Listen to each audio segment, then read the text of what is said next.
जिस सीट पे लालू प्रसाद यादव कभी बैठा करते थे और जिस सीट पे तेजस्वी यादव अभी बैठते हैं, उस सीट पे अगर समाज के आखिरी पायदान पे खड़ा कोई व्यक्ति आके बैठ जाए तो ये अपने आप में बहुत बड़ी बात है। और इसका उदाहरण पेश किया है राष्ट्रीय जनता दल ने, जहां पे दिखाया जा रहा है कि भाई देखिए किस तरीके से इस सीट पे वो लोग बैठे हुए हैं जो लोग समाज के आखिरी पायदान, आखिरी कतार में खड़े हुए दिखाई देते हैं। और ऐसे में इस बात की चर्चा तेज हो गई है कि भाई साहब तेजस्वी यादव के आरजेडी संभालने के बाद आरजेडी जिस तरीके से लोगों के बीच में अपने आप को प्रस्तुत कर रही है, भाई वो ए टू जेड की पार्टी है, क से ज्ञ तक की पार्टी है, ये तो प्रूफ हो रहा है। यहां आपने देखा था कि किस तरीके से जो है तेजस्वी यादव अपने चॉपर में एक छोटे से बच्चे को बुला के बिठाए थे और उस दौरान इस बात की चर्चा तेज हो गई थी कि भाई साहब अब एक गरीब का बच्चा भी हेलीकॉप्टर पे बैठ सकता है।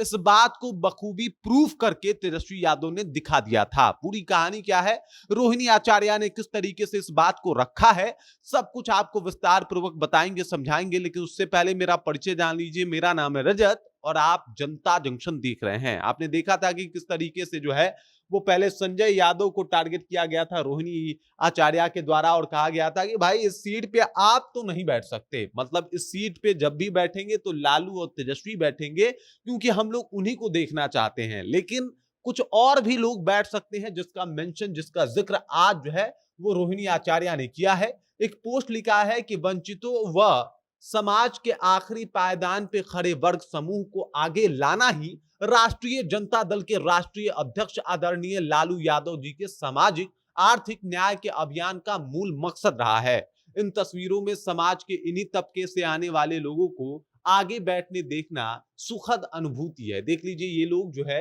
इस कार्यक्रम में आपको किस तरीके से दिखाई देंगे। ये लोग आगे बैठे हुए हैं। ये वो जगह है जहां पे कभी लालू और तेजस्वी यादव बैठ के जो है वो जनता के बीच में जाते हैं। और ये तस्वीरें जब बाहर आई है कि भाई समाज में वो आखिरी व्यक्ति जो कहीं पूछा नहीं जाता, जिसका कहीं जिक्र नहीं होता, उसका जिक्र आरजेडी में होता है, उसकी पूछ आरजेडी में होती है और उसका मिसाल एक आरजेडी ने पेश किया है और कहा कि भाई अगर ये गाड़ी जा रही है तो जरूरी नहीं कि उसमें बड़ा नेता ही बैठ के जाए, बल्कि समाज का एक पिछड़ा व्यक्ति भी बैठ सकता है और उसको भी वहां पे बैठने का अधिकार है। वो चाहे तो बैठ के भ्रमण कर सकता है। ये देख लीजिए कितना बढ़िया वीआईपी चेयर लगा हुआ है और यहाँ पे ये महिला बैठी हुई है और इसी फोटो को, इसी तस्वीर को जो है वो रोहिणी आचार्य के द्वारा शेयर किया गया है और बताया गया है कि भाई साहब कोई भी आखिरी व्यक्ति आरजेडी में उसका वही स्थान रहेगा जो एक बढ़िया नेता का होता है। मतलब सोचिए तेजस्वी यादव का जो कुर्सी है, जो लालू यादव का कुर्सी है, उस पे कोई अगर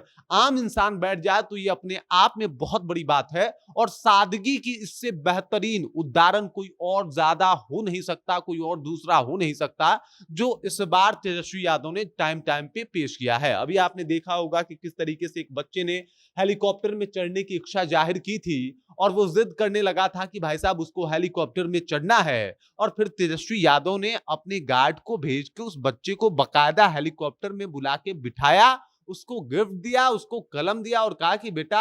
आगे से तुम पायलट बनना और तुम खुद हेलीकॉप्टर चलाना। देख सकते हैं पेन दे रहे हैं तेजस्वी यादव। तो ये तमाम तस्वीरें जो है वो वायरल हो रही है, तमाम तस्वीरों की चर्चा हो रही है और तेजस्वी यादव की सादगी की भी चर्चा हो रही है कि भाई साहब कोई भेदभाव नहीं है, चाहे कोई बड़ा नेता हो या फिर एक आम नागरिक, सबको जो है वो जगह दिया जा रहा है जो कभी लालू यादव और तेजस्वी यादव का हुआ करता था। अब हुआ करता था मैं इसलिए बोल रहा हूं क्योंकि वो जगह तो अब सबका है और तेजस्वी यादव ने इस बात को प्रूव भी किया है। बाकी इस खबर, इस जानकारी को लेकर और जिस तरीके से तेजस्वी यादव की लोकप्रियता बढ़ी है, जिस तरीके से तेजस्वी यादव की चर्चाएं बढ़ी है, उस बात को लेकर जिस तरीके से उसमें ये देखने को मिल रहा है कि भाई साहब किस तरीके से सब लोग का सम्मान है आरजेडी में, इस बात को लेकर आप क्या सोचते हैं, आपके जहन में क्या कुछ चल रहा है, कृपया कमेंट कीजिए और अपना विचार हम तक पहुंचा दीजिए। बाकी आप देख रहे हैं जनता जंक्शन और मेरा नाम